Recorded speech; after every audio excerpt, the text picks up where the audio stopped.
Good afternoon, everybody. Thank you for your patience. Thank you for your time this afternoon. We will start with head coach John Herdman, media availability on match day -1 before our departure for Honduras. We're still in Miami, about to depart from our last training session and jump on the plane. So we just finished on the grass, literally. Can you give us an update in terms of did you get everybody in that you wanted to? And there was some confusion about Steven Eustachio's status. Can you fill us in on that? Yeah, we're still waiting for Stefan Eustachio's arrival. For medical reasons, he'll be day by day. So we're just waiting to see if he'll be cleared to come in. We're hopeful we could see him at any time. And Jason Luttweiler, he'll meet us in Honduras. He's actually there waiting for us now. So we will have nearly a full squad for the first game, and fingers crossed, maybe a full squad for the first game. Thank you. Derek from Post Media. Hey, John, how you doing? Good to see you. Hey, Derek. I just want to ask you about the importance of the depth of the squad when you have 3 games in such a tight window and you're traveling across the continent, and just how important is it to be able to have that depth to be able to try and get as many points as you can in this window? Yeah, I think the depth is an important part of this. We experienced the 2-3 game windows in September and October, and we had to plan carefully on how to rotate the squad. I think that window in October was probably the trickiest because we'd accumulated so many yellow cards, and we're on that sort of precipice now where I think we have 6 players now carrying yellow cards through this period. So, I mean, there's the yellow card factor. I think there's the COVID time bomb that I think all coaches are probably losing some sleep on every night, wondering what message is going to come through from the medical team in the morning. And then you've got the realities of, the preseason players, the MLS players who,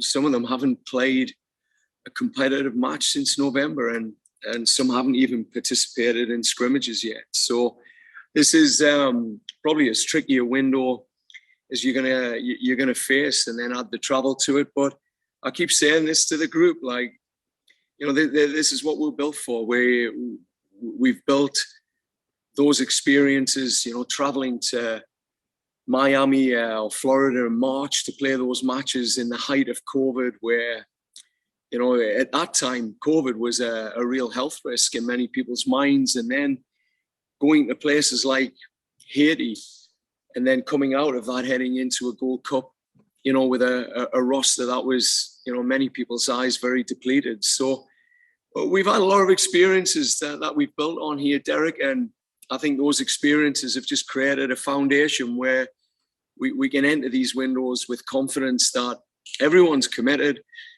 The roster, you feel it in the group there. I almost feel like the players, when they're here, they know they have to push a next level of performance. So you can trust that people are going to go in and find another level. So I think I'm excited to see what opportunities different players that maybe haven't had opportunities for the last 6 months, and guys you've constantly had to have conversations with, tough conversations about their playing time. And yeah, it'd be nice to see these guys that have sacrificed get an opportunity, and I think we're excited for that. Just a quick follow. Just what are you expecting out of Honduras? They're a team that's obviously struggled, but that's a tough place to go and play and get points. That atmosphere in that stadium. Yeah, and I think we're relishing that opportunity. That we've seen all the previous experiences of the national team, and there's no denying that it's a place where if you don't get excited for it, it could really consume the mentality of the players. So for us, we had a mentality of going into the Azteca, and we've built a similar frame of mind for here. That really going in to be tested and looking forward to being tested by the crowd, by, the Honduran team that are really fighting for their World Cup survival and just everything that comes at us. We've spoke about these things a lot. And I think, like I say, we dealt with some of this in Haiti, some really interesting things that were going on behind the scenes that probably the public and media would never have been aware of. But, these are the things that we'll be able to tell great stories. But at the end of the day, this group are clear. They've got a clear purpose. No matter what is going to get thrown at us, I know that they're as committed to getting a result as any team I've ever worked with. So, I think we're going in there with the right mentality and, with the right spirit. John, appreciate it. Good luck tomorrow. Thank you, Derek. Thank you very much. We'll go with Joshua Pope next. Thanks, Richard. Hey, John, just curious. Hey. I'm just curious if you can kind of shed some light on what you're excited to do tactically with Alfonso out of the squad. Well, I think we had some experiences in the first round, the El Salvador game, and I've got so many talented players. I mean, I think that's always the hardest thing in that forward line. You always look at Alfonso and he's got that flexibility of playing a wing back or in the forward line. But I know at home the fans always enjoy seeing him in that front line, and he relishes that opportunity as well as being that type of player. So, in moments, people like Junior Hoylitz had to sit out. I think Tejon Buchanan, has had to move at times into wing-back roles. It's been difficult to get Sam Adekugbe, Richie Laryea both on the pitch at the same time. So I think it does. Ike Ugbu coming into the squad, he was quite fresh coming in November and just seeing how everything fitted together and where he fitted in our culture and in our structures. Liam Miller, who's in some good form and showed against Costa Rica for 60 minutes that he's been growing with his time in Europe. So I think we've got a lot of players who are hungry, really hungry, Josh, to have that opportunity and to take that limelight. And I also think with Alfonso, I think in the last two matches, teams tactically have been able to put a lot of attention on him and, nullify elements of what he's able to do for us. So, in some ways it's always a curse, and then in other ways it's a gift. And, as a coach, I've just got to look at the glass half full. I mean, we all want to see the kid come back to health. I mean, I think everyone was devastated when they got the news. Nobody more than me, just more from a personal level, because he brings such an infectious spirit to the group. When Fonzie's here. So we'll miss that. And then obviously we'll miss what threat he brings on the pitch. Very quick follow. For a lot of your players, these trips to Honduras and El Salvador will be their first. Have you gotten a sense of what Milan and what Atiba have kind of shared with the group about the realities of playing there? I don't think they've given that amount of focus. I mean, the leadership group, came together on the first day and we really explored. We know what our mission is. Our mission is to qualify. Our mission is hopefully to qualify first. Our mission is to win a game against Honduras. And then that group, they work back from that. They look at all the pitfalls and the opportunities in the terrain that's going to be in front of us. And yeah, they've talked about things can happen at the hotel, but I think one of the elements that they've outlined is they have so much belief in the resilience and the spirit of this group, and they've been able to go back to those moments in Haiti, where the team were wobbling, we were on the ropes, and as I say, I think a bit of a mantra is we'll bend, but we won't be broken, and that's definitely been a strong message from the leadership group. So I've liked what they've done, Josh. They've been really clear to focus on, number one, the preparation, making sure that tactically everyone's on the right page because we've been off for 2 months. Then number two, bringing the group back together, having that time to enjoy each other. And then the third thing is just that relentless fight and making sure that every training session, that bite was there. So they've looked at the process and not that they're avoiding the elephant in the room, that this is going to be tough. I think it's one of them. You know it's going to be tough, but we've been in some tough environments, and again we've sort of bent, but we haven't broken. Thanks, John. Thanks.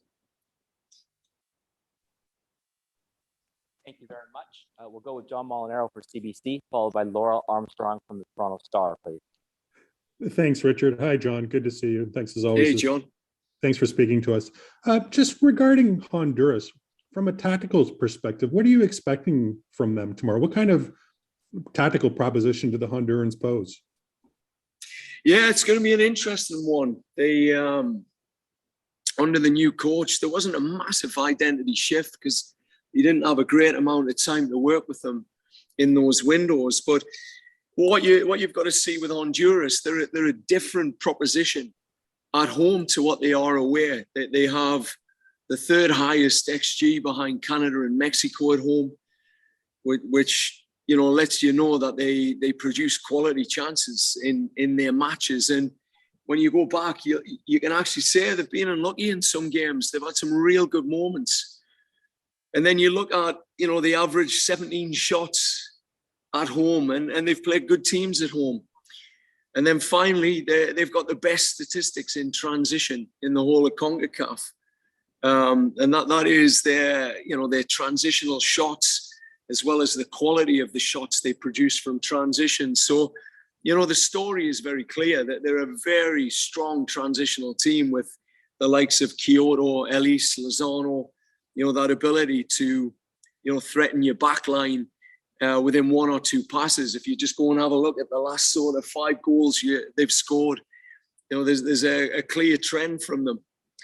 And I think that's the biggest threat as a starting point. And then, you listen to them in the media, the players, and they're talking about this is it. This is their last chance, one, to gain respect from their fans, and two, to keep their World Cup dream alive. So it's going to be a hell of a fight. I think, tactically, there's an element that's going to be important, but, the battle, the fight, I think that's going to be front and center for at least the first 20 minutes. That if we're not up for that, we'll get overrun with, number one, the Hondurans' power and quality, and then number two, the fans that will follow them.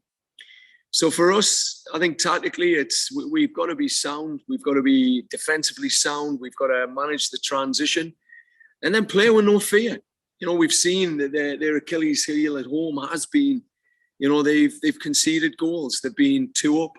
They've been ahead against the US and conceded late. They've been 2 goals up against Panama and then lost the game in the last 25 minutes. So for us, it's, believing that we can score, knowing that, you might not win the game in the first 10 minutes. It might be the last 10 minutes, but we have to stay in the fight and believing that, at any moment we can win this match.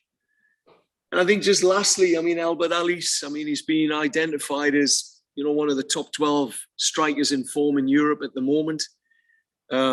He is a real handful. And Lozano has just found form in La Liga after coming back from his injury. And we all know about Kyoto, an absolute, weapon in many ways. So, if those front 3 play, that's a handful for any team. But again, we have to keep looking at our past and being able to, draw confidence from being able to manage the likes of Lozano and Jimenez and Pulisic in previous games. So it's going to be a tough night, John. It's going to be a real tough night for Canada. But I think, like I say, the mentality is we're ready for a tough night, and we'll push all the way to get the 3 points.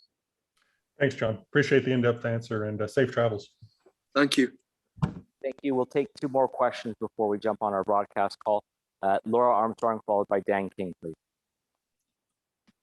Hey, John, thanks very much for taking the time. I'm wondering, over the course of this first 8 games, do you think that obviously there are some sort of peculiarities about playing in CONCACAF in particular?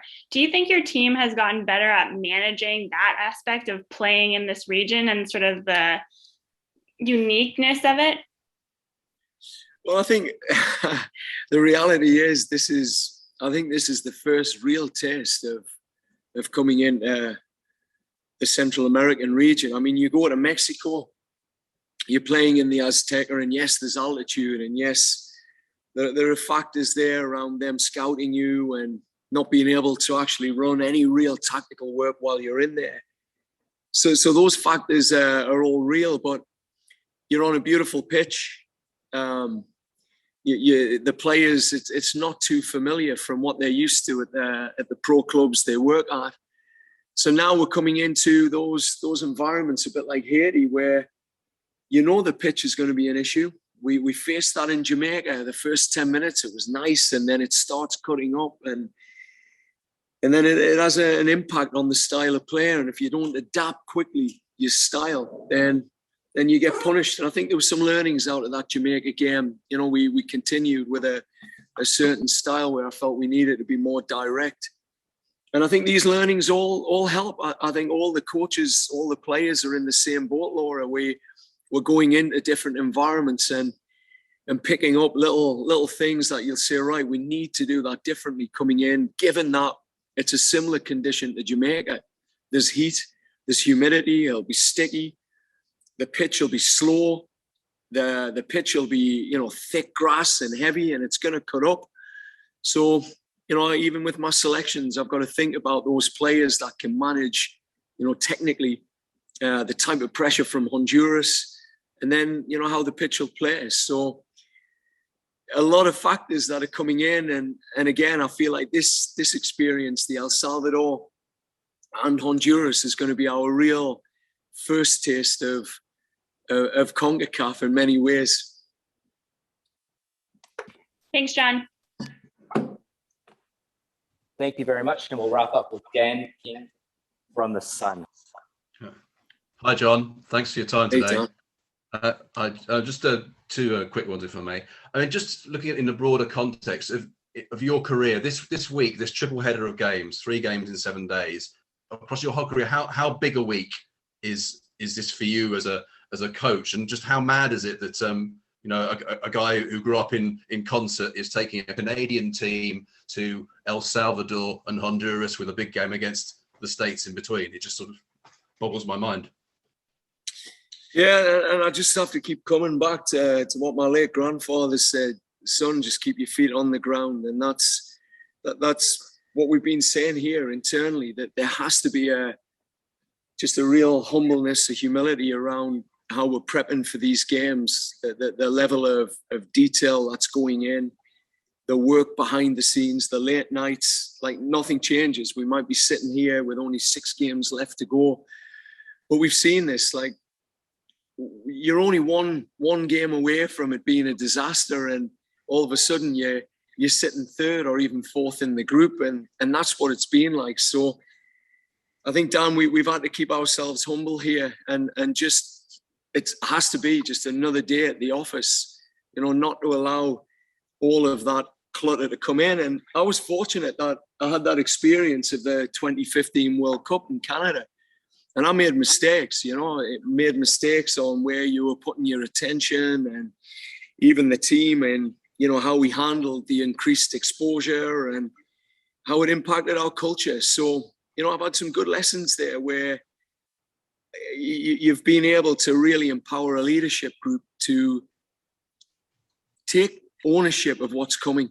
And many of these guys have been in bigger situations than I've ever been in, players that have, experienced, league title wins in Turkey, playing in do or die matches against Galatasaray, So you lean on those experiences. You know that you're not alone on this journey. And I think that's just a mark of the leadership, that, the second you think you're making all the decisions and you've got to figure it out. I've got people like Atiba Hutchinson here who I know can lead on a day, at a level that I can't even reach. So I think just that humility and then being ready to say, we got to win every game, and it's one game at a time, and every game is an absolute battle, and we've just got to fight till the last whistle. Then we breathe, and then we go again. So, and just as a follow up to that, I mean, and I appreciate the humility and the taking the game at a time. But you and I are about an age, and I remember the '86 World Cup. Just how important is it, or would it be for Canada to be able to get back to that stage again after so long? Yes, it's what I dreamed of. It's what we all dream of here as players. I think there's layers to this, and I've actually shared the '86 story sitting in the living room with me dad, you know, and the hand of God and all of that. I mean, that was the moment where you realize just football is it's the most important thing in your life, and to be able to turn on a country, you know, in a moment, which it could be the game against the US, it might be the last 10 minutes against Honduras, but to have a whole country, if we qualify, watching us in Qatar, and for the first time, you know, they don't have to put their Italian shirt on or their Croatian shirt or their Dutch or Scottish or English or Greek, Serbian, that they can put a Canadian shirt on. I mean, to be part of that and part of that history, and all the people on this call who've had to keep writing that Canada nearly did it. I mean, this is what gets us all out of bed. I mean, it would be a dream come true. And on the flip side of that, it's what keeps you going, because you don't want to be that guy or that group of people that blew it again. Brilliant. Thanks for your time, John. Really appreciate it. Thank you. Thank you very much, everyone. That will wrap up our Matchday -1 press conference, CONCACAF final round of FIFA World Cup qualifiers